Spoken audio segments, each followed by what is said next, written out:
Assalamualaikum warahmatullahi wabarakatuh. Perkenalkan, nama saya Reza Rostipa, kelas 2G, mata kuliah Bahasa Indonesia. Di sini saya akan menjelaskan tentang sintaksis. Baiklah, di sini saya akan menjelaskan tentang sintaksis. Sintaksis berasal dari bahasa Yunani san dan tetein, yang berarti mengatur bersama-sama. Secara lebih luas, sintaksis adalah cabang linguistik yang membahas struktur internal kalimat. Struktur internal kalimat yang dibahas adalah kata, frase, dan klausa dan kalimat. Berdasarkan pengertian ini, kata merupakan struktur internal sintaksis walaupun konsep pembentukannya sendiri merupakan bagian dari cabang morfologi.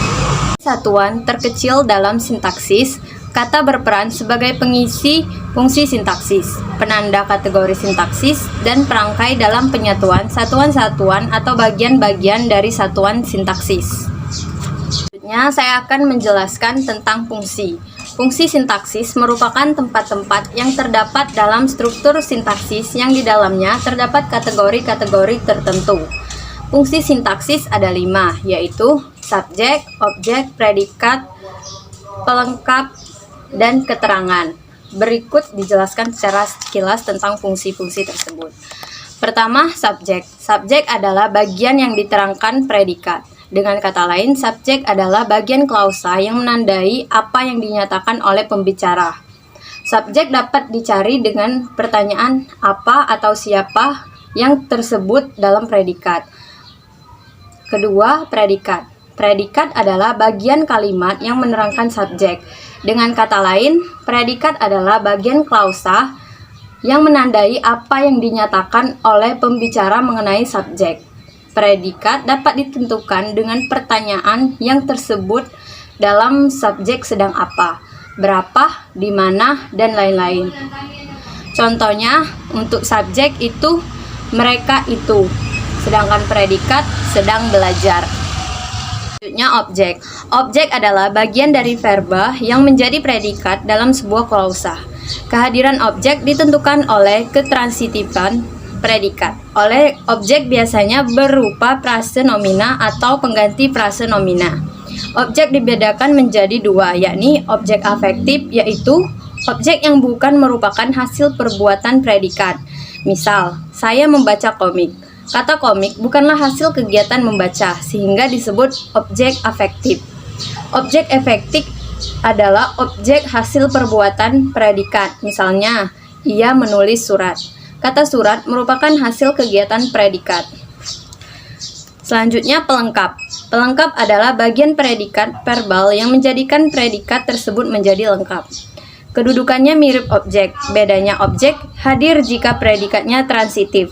Sedangkan pelengkap, keberadaannya bukan ditentukan oleh ketransitifan predikat, melainkan oleh faktor keharusan untuk melengkapi predikat.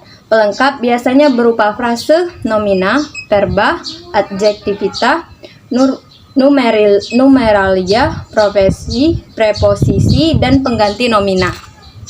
Kalimat objek. Pertama, ibu sedang memasak ayam goreng di dapur. Kata ayam goreng itu berarti objek. 2. Orang itu sedang menggambar pemandangan di kanvas. Kata pemandangan itu sebagai objek. Pelengkap dalam kalimat yaitu laki-laki tegap itu bersenjatakan pistol laras panjang.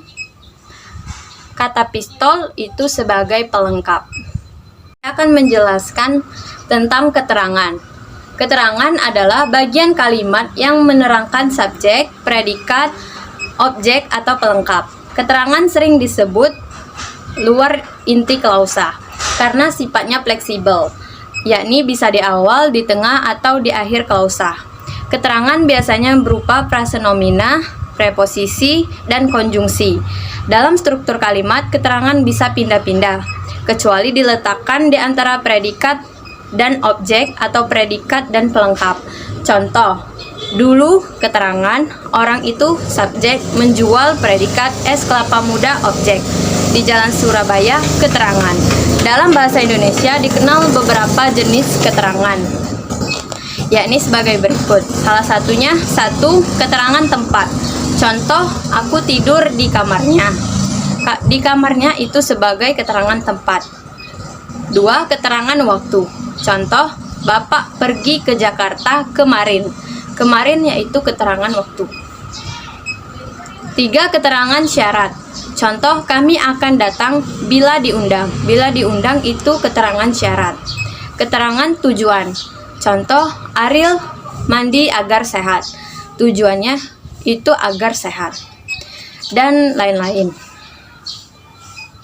Pengertian dari kategori. Kategori sintaksis adalah jenis atau kelas kata atau frase yang menjadi pengisi fungsi-fungsi sintaksis. Oleh sebab itu, kategori akan berkenaan dengan kelas kata sebagaimana telah kita bahas pada bab morfologi. Selanjutnya, peran. Peran sintaksis pada dasarnya adalah makna yang terkandung pada setiap pengisi fungsi sintaksis dalam hubungan dengan fungsi yang lainnya.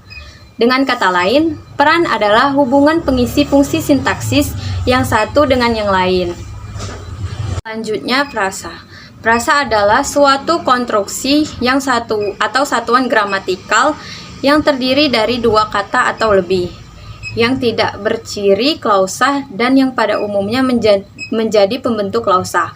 Yang dimaksud dengan tidak berciri klausa artinya bahwa konstruksi frase itu tidak memiliki unsur predikat sehingga sering dikatakan tidak berstruktur predikatif. Unsur-unsur yang membentuk frase adalah morfem bebas dan morfem terikat. Contoh kata frasa itu kambing hitam, 3 orang mahasiswa, tangan panjang, dan bunga harum. Kata kambing hitam termasuk ke dalam frasa karena tidak adanya unsur predikatif.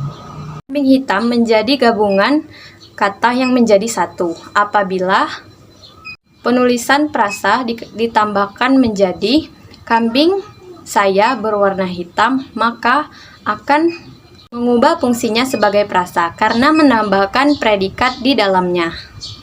Selanjutnya, klausa. Klausa adalah satuan sintaksis berupa runtunan kata-kata berkonstruksi predikatif. Artinya, di dalam konstruksi itu ada komponen berupa kata atau frase yang berfungsi sebagai predikat dan yang lain berfungsi sebagai subjek, objek, dan keterangan. Klausa merupakan bagian dari kalimat. Oleh karena itu, klausa bukan kalimat. Klausa belum mempunyai intonasi lengkap, sementara itu kalimat sudah mempunyai intonasi lengkap yang ditandai dengan adanya kesenyapan awal dan kesenyapan akhir yang menunjukkan bahwa kalimat tersebut sudah selesai. Kalimat klausa sudah pasti mempunyai predikat, sedangkan kalimat belum tentu mempunyai predikat. Contohnya, 1. Andi akan berangkat ke Jakarta. 2. Kami merasa senang. 3. Kemarin ia tidak datang. 4. Ia membaca buku di perpustakaan. 5. Karena dibelikan buku oleh bapaknya. 6. Pergi. Secara sekilas, keenam contoh di atas adalah kalimat, namun jika diperhatikan secara lebih mendetail, keenam contoh tersebut dapat dikelompokkan menjadi kalimat dan klausa. Contoh 1, 2, dan 3 adalah klausa sebab belum memiliki intonasi akhir final atau final di akhir kalimatnya. Sebaliknya, contoh 4, 5, dan 6 adalah kalimat sebab memiliki intonasi akhir di dalam kalimatnya. Kalimat. Dalam berbagai literatur sering kita temukan bahwa kalimat diartikan sebagai kumpulan kata-kata yang berhubungan dan memenuhi unsur subjek, predikat, dan objek. Pengertian ini dalam tata bahasa tradisional memang dapat diterima. Namun demikian dalam praktiknya ternyata tidak semua kalimat yang digunakan dalam tuturan sehari-hari memenuhi persyaratan tersebut.